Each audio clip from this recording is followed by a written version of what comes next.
जैसे seat belt, helmet का हमेशा उपयोग करूंगा। मैं हमेशा नियंत्रित गति से वाहन चलाऊंगा।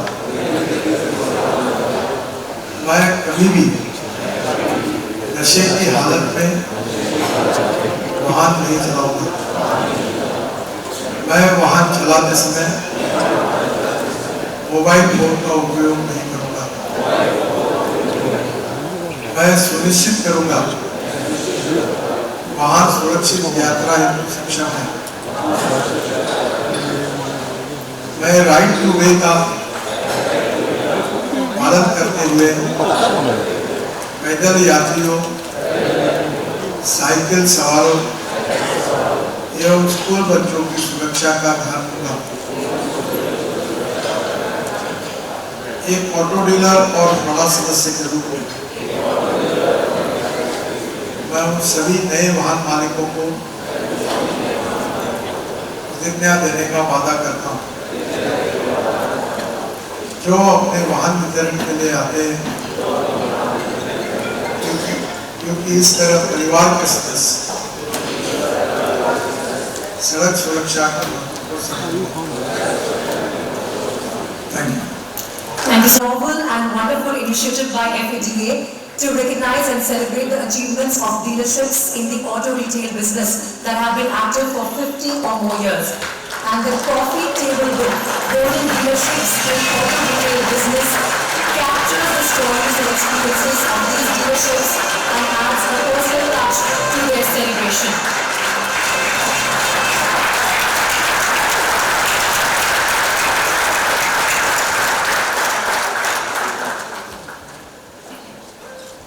Thank you so much, sir.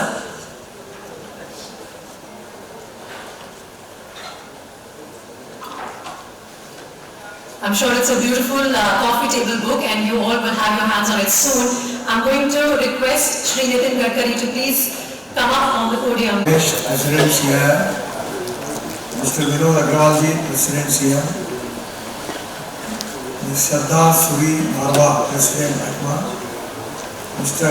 Manish Raj Singhania, President Federation of Automobile Dealer Association, Mr. Vigneshwar, Vice President, सभी सम्मानीय अतिथिगण और उपस्थित सभी भाई और बहन, सबसे पहले मैं आपको बधाई दूंगा कि 2014 में जब हमारी सरकार आई थी तब हमारे ऑटोमोबाइल इंडस्ट्री का साइज 4.5 लाख करोड़ था और आज मुझे इस बात की खुशी है कि हमारा साइज 12.5 लाख करोड़ रुपए का था।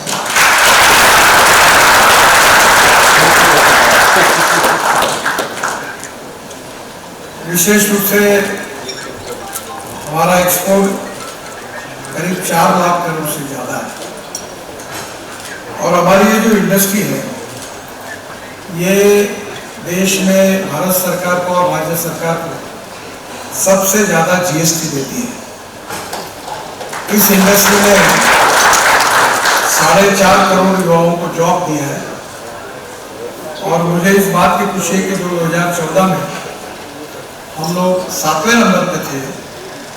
आज 2 महीने पहले हमने इतनी प्रगति की है कि अब वर्ल्ड में हम 3रे नंबर पर पहुंचे। मुझे बहुत खुशी है कि ये जो कामयाबी मिली है इसमें ऑटोमोबाइल इंडस्ट्री के जो स्टेक होल्डर्स हैं, जिसमें आप सब लोग हैं, आप सबके ही मिले जुले प्रयासों के कारण ये उद्दिष्ट साध्य हुआ है। इसलिए मैं आप सबको बहुत बहुत बधाई देता हूँ, आपका अभिनंदन करता हूँ और आपको शुभकामनाएं देता हूँ। हमने कार सब इसमें बढ़ रहा है। 2 व्हीलर्स में तो 50% ऑफ द प्रोडक्शन हमारा एक्सपोर्ट होता है और विशेष रूप से हमने जो नए नए निर्णय किए वो बहुत ही उपयोगी है। सर्कुलेशन इकोनॉमी के गति को और गति देने के लिए जो निर्णय हमने किए उसमें स्क्रैपिंग पॉलिसी भी लॉन्च की है। स्क्रैपिंग पॉलिसी के मुताबिक हमारे यहाँ 15 साल जिन्होंने पूरे किए हैं ऐसे सभी सरकार की गाड़ियों को हमने स्क्रैप करने का निर्णय किया। और उसके साथ साथ 15 साल के बाद ऑटोमोबाइल इंडस्ट्री में हमने एक नई बात शुरू की है कि उनको टेस्टिंग करना पड़ेगा, और टेस्टिंग सर्टिफिकेट मिलने के बाद अगर वो नहीं मिलता है तो उनको अपनी गाड़ी को स्क्रैप करना पड़ेगा। मुझे बहुत खुशी है कि इसके कारण एल्यूमिनियम, कॉपर, स्टील, रबर और प्लास्टिक जो रिसाइकलिंग होता है वो आसानी से मिलेगा, और ऑटोमोबाइल कंपोनेंट के भाव 25 से 30% कम होते हैं, और वर्ल्ड मार्केट में हम कॉम्पिटिटिव बनेंगे, हमारा एक्सपोर्ट बढ़ेगा, ग्रोथ बढ़ेगी, एम्प्लॉयमेंट पोटेंशियल बढ़ेगा, और निश्चित रूप से हमारे देश का विकास होगा। एक रिपोर्ट प्राप्त हुआ है जिसमें दिल्ली के पोल्यूशन के कारण दिल्ली के आसपास जो लोग रहते हैं उनका जीवन 10 से 12 साल कम हो रहा है, ऐसा वो रिपोर्ट में लिखा गया है।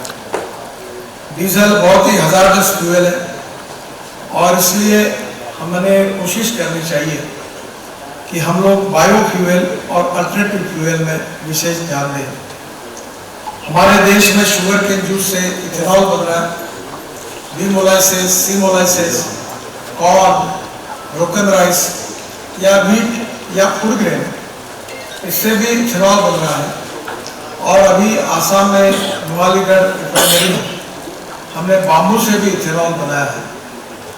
इथेनॉल एक ग्रीन फ्यूल है, और 20% हम पेट्रोल में डाल रहे हैं। अभी जो हमने बायोफ्यूल की अलायंस की, उसमें ब्राजील भी हमारे साथ है। ब्राजील इसका पायनियर है, और ब्राजील में 22% इथेनॉल एयरफोर्स अपने फाइटर जेट में ऐड कर रहा है। अभी आने वाले समय में इंडियन ऑयल ने पानीपत में जो प्लांट डाला है, उस प्लांट में हम लोग परली राइस क्रॉप, जिसको पॉपुलरली आप परली कहते हैं, जो पंजाब हरियाणा में जलती है, उसके कारण हमने उससे 1 lakh litre ethanol, 150 ton bio bitumen और अब बायो एविएशन फ्यूल भी बनना शुरू किया है। वर्ल्ड में निर्णय हुआ है कि एविएशन फ्यूल में बायो एविएशन फ्यूल को ऐड करना मैंडेटरी हुआ है, और आने वाले समय में हमारे देश में इथेनॉल से बायो एविएशन फ्यूल बनेगी, और धीरे धीरे हवाई जहाज भी उसके ऊपर चलेंगे, तो दिन अब दूर नहीं है। मुझे इस बात की खुशी है कि हमारे यहाँ जो परली है, राइस क्रॉप है, उससे 185 प्लांट्स जो 5 ton of rice crop giving 1 ton of bio CNG and bio energy, ऐसे 185 प्लांट्स का निर्माण कार्य अभी पंजाब, हरियाणा, उत्तर प्रदेश में और देश में शुरू हो गया।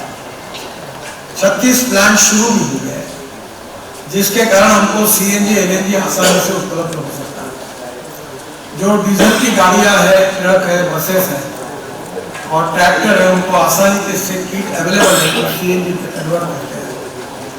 ब्लू एनर्जी कंपनी है, उनका मैंने झारखंड में एलएनजी ट्रक लॉन्च किया, जो एक बार एलएनजी भरने के बाद 1600 किलोमीटर चलता है, और डीजल की तुलना में 50% उसमें सेविंग है। कर्नाटक में बंगलोर स्टेट ट्रांसपोर्ट की 25 बसेस में हमने एक पायलट प्रोजेक्ट सक्सेसफुल इम्प्लीमेंट किया है कि कोयले से मिथेनॉल तैयार करके ये बसेस डीजल में डालकर चला गया, वो सक्सेसफुल हुआ है। मुझे खुशी है कि अशोक लेलैंड और टाटा ने अभी जो ट्रक लॉन्च किए आईसी इंजन पर, वो डायरेक्ट हाइड्रोजन पर भी चल सकते हैं। इतना ही नहीं, तो हमारे यहाँ अशोक लेलैंड ने विशेष रूप से हमारे यहाँ जो मिथेनॉल है उसके ऊपर के ट्रक लॉन्च किए हैं। स्टेक होल्डर्स है, उनको बड़े जगह प्रगति मैदान जैसे एक जगह इकट्ठा लाइए, और फिर अलग अलग 3 जगह पर उनके अलग अलग कार्यक्रम उनके इशू से संबंधित करिए, ताकि ये स्टेक होल्डर्स है। मैन्युफैक्चरर कितना भी अच्छा बनाएंगे, अब ये बेचेंगे नहीं तो कैसे? तो बेचना और सर्विस देना ये भी आवश्यक है। ऑटोमोबाइल के कंपोनेंट्स वाले भी उतने आवश्यक है, और मैन्युफैक्चरर भी उतने आवश्यक है। Comes together, things together and works together, इसमें बहुत फायदा होता है। मैं मैनेजमेंट के स्टूडेंट होने के नाते अक्सर एक बात बताऊँ, ये नाम के व्यक्ति ने इस पर काम किया, बी नाम के मटेरियल बी स्क्वायर काम किया तो total work is a square plus b square. But when a and b comes together, things together and works together, a plus b bracket में स्क्वायर, इसका जवाब आता है a square plus b square plus twice a b. Twice a b. तो विनोद जी ये बात आप जरूर विचार करिए.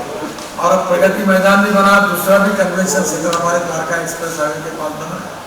तो एक ही समय सभी स्टेक होल्डर को बुलाकर अगर ये इस इंडस्ट्री की चर्चा होगी तो आपके लिए और उपयोगी होगा.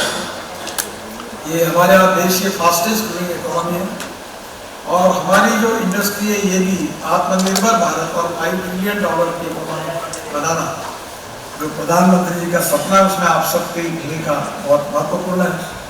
आने वाले समय में import substitute, cost effective, pollution free और इंडिजिनस टेक्नोलॉजी को हम प्राधान्य दे रहे हैं. हम अल्टरनेटिव फ्यूल और बायो फ्यूल को इनकरेज कर रहे हैं. इलेक्ट्रिक बहुत पॉपुलर बन गया है और आने वाले समय में इस देश को प्रदूषण से मुक्त करने के लिए एक तरफ इंडस्ट्री का साइज भी हम बढ़ाएंगे और उसके साथ साथ एयर पोल्यूशन, वाटर पोल्यूशन और साउंड पोल्यूशन तीनों का भी गंभीरता से बीइंग स्टेक होल्डर हम विचार करेंगे. ये मेरा विश्वास है. मैं आपकी कॉन्फ्रेंस को हृदय से बहुत बहुत शुभकामनाएं, शुभेच्छाएं देता हूँ. धन्यवाद. नमस्कार.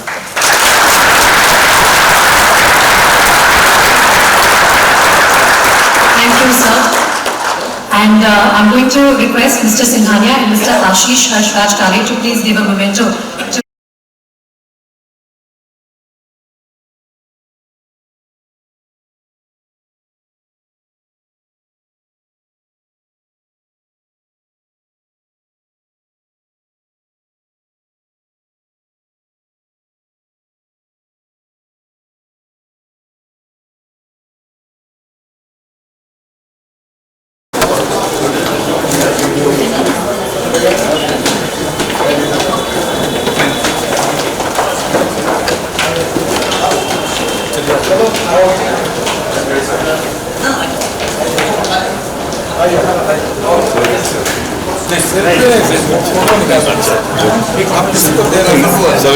सर एक फोटो प्लीज. एक्मा की प्रेसिडेंट श्रद्धा सूरी जी आए हैं.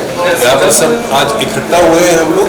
ये ऑटो रिटेल कॉन्क्लेव का पर्पस ये है कि इंट्रोस्पेक्ट करना कि एक साल में क्या क्या व्यापार हुआ है, किस किस तरीके से ऑटोमोबाइल इंडस्ट्री आगे बढ़ी है, क्या क्या काम हुआ है और आगे आने वाले सालों में क्या क्या काम और बेहतरीन रूप से किया जा सकता है, मिलजुल के साथ में जुड़ के.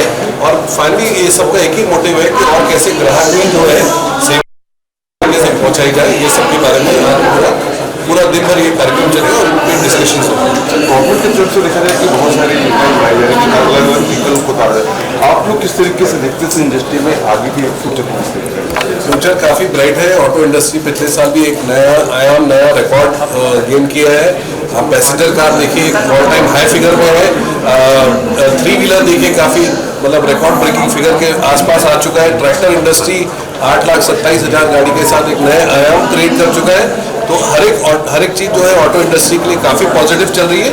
और मुझे पूरा विश्वास है कि आने वाला जो अभी हमारा फेस्टिव सीजन हम जिसको बोलेंगे नवरात्र से दिवाली, उसमें भी रिटेल के मायने से एक ऑटो इंडस्ट्री एक नई ऊंचाइयों को छुएगी.